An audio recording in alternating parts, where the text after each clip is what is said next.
آپ محققین موجود ہیں، علماء موجود ہیں، اس دور حاضر میں سب سے زیادہ جو ضرورت ہے وہ سرکار امام زمانہ علیہ السلام کو بیان کرنے کی ضرورت ہے، بے شک، چاہے وہ کتابوں کی صورت میں ہو، چاہے وہ مجالس کی صورت میں ہو، جس طریقے سے بھی ہو، لوگوں کو یہ بتایا جائے، سمجھایا جائے کہ ہاں ایک ایسا ہے کہ جو آئے گا زمین کو عدل و انصاف سے بھر دے۔ واہ واہ واہ واہ واہ واہ واہ۔ اس میں بہت ضرورت ہے، حتیٰ کہ ایک بزرگ عالم دین کا جملہ ہے، وہ کہتے ہیں کہ جب ہم امام زمانہ کا وہ جو سہم امام ہے، جب وہ ہم مختلف چیزوں پہ صرف کرتے ہیں تو کیا مراجع عظام سے ہم سہم امام کا اجازہ اس اعتبار سے نہیں لے سکتے کہ ہم نے سرکار امام زمانہ کے متعلق کتابیں لکھی ہیں، ہمیں اجازہ بھی دی ہے تاکہ ہم انہیں نشر کر سکیں؟ واہ واہ واہ واہ واہ۔ کہ ایسا کیوں نہیں ہوتا؟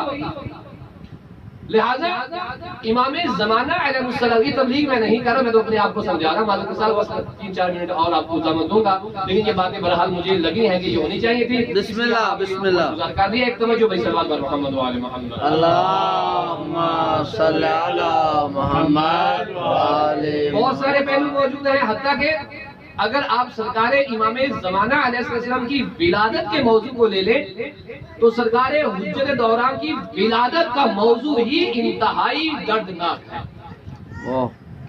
انتہائی دلسوز ہے۔ وہ زمانہ کہ جب سرکار حجت تشریف لانے کے قریب ہوتے ہیں، کس طرح سامرہ میں دشمن طاقتیں گھر پہ حملے کر رہی ہیں، خواتین کو پکڑا جا رہا ہے، حتیٰ کہ دشمن کی طرف سے کنیزوں کو گھر میں رکھا گیا ہے کہ اگر کسی بچے کی ولادت ہو تو فوری ہمیں خبر دی جائے تاکہ ہم اسے قتل کر کے اس آنے والے کے انتظار کے موضوع کو ہی ختم کر دیں، جس نے طاغوتیت کو ختم کرنا ہے۔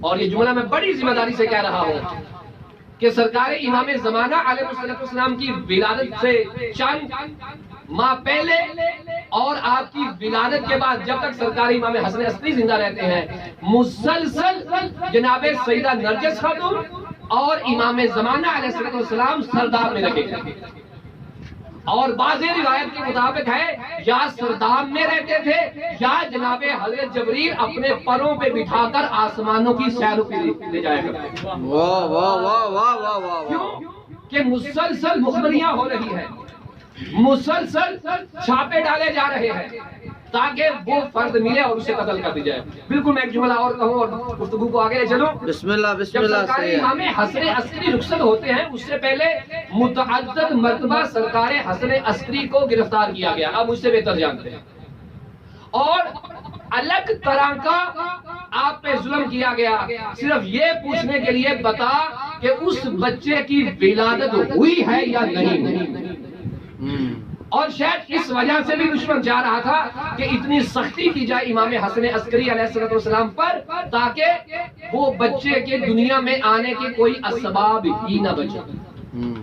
اور اس کے بعد ولادت کے بعد جب سرکار امام عسکری علیہ السلام کو گرفتار کیا جاتا ہے اور آپ کو زہر دیا جاتا ہے، یہ تاریخ کا جملہ ہے اور احباب نے پڑھا ہوگا کہ جب امام قید خانے میں تھے اور جب آپ کو زہر دیا گیا، زہر اتنا شدید تھا کہ آپ کی ہاتھوں کی انگلیوں سے مسلسل خون جاری تھا، اور جس بستر پہ آپ تشریف فرما تھے اس بستر پہ ایسے اٹھتے اور امام عسکری وہیں گر جاتے اور گر کے جملہ کہتے، اے میرے بیٹے تو کہاں ہے، اپنے باپ کی حالت کو دیکھ۔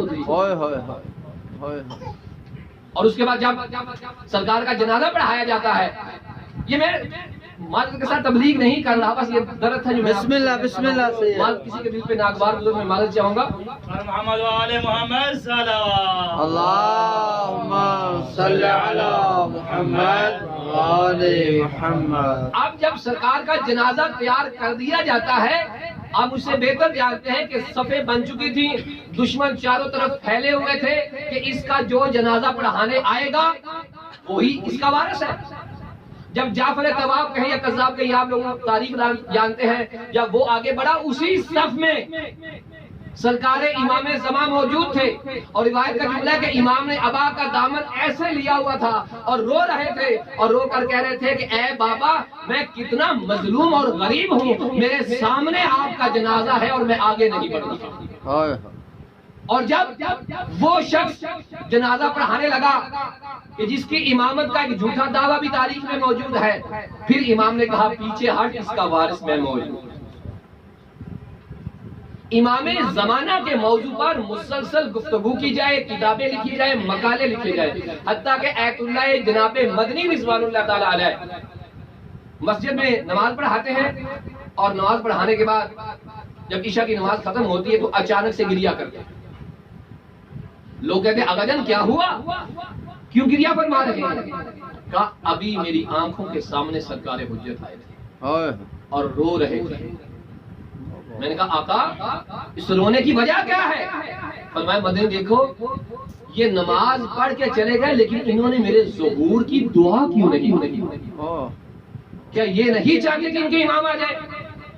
جیسے آغائے میلانی کا یہ جملہ موجود ہے کہ جب بھی تم کربلا میں جایا کرو، یہ امام کی طرف سے انہیں اشارہ دیا گیا کہ جب تم کربلا میں جایا کرو جہاں باقی دعائیں طاعت القبہ امام حسین مانگتے ہو وہاں سب سے پہلے میرے ظہور کی دعا مانگا کرو۔ واہ واہ واہ واہ واہ واہ واہ واہ سبحان اللہ۔ یعنی اس کا جب ائمہ معصومین جب حتیٰ کہ روایت آپ نے پڑھی ہوگی سرکار امام جعفر صادق علیہ الصلوۃ اللہم صلی علی محمد۔ امام فرماتے ہیں اگر ہمارے 12ویں بیٹے کے لیے ایک تیر جمع کر سکتے ہو تو ایک تیر بھی جمع کرو۔ واہ واہ واہ واہ واہ۔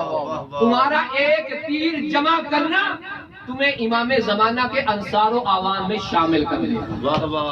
زندگی میں کوئی بھی ایک کام اس نیت سے کیا جائے کہ یہ میں امام زمانہ کے ظہور کی راہیں مہار کر رہا ہوں، جو جتنا بھی کوشش کرے گا، جتنا کردار اپنائے گا، انشاءاللہ پروردگار اسے اجر عظیم عطا فرمائے گا۔ اس کے بعد جناب ایت اللہ مرتضیٰ کشمیری رضوان اللہ تعالی علیہ جو یوم الخمیس اور یوم الاثنین سوموار کو اور جمعرات کو عصر کے وقت مسلسل گریا کیا کرتے ہیں۔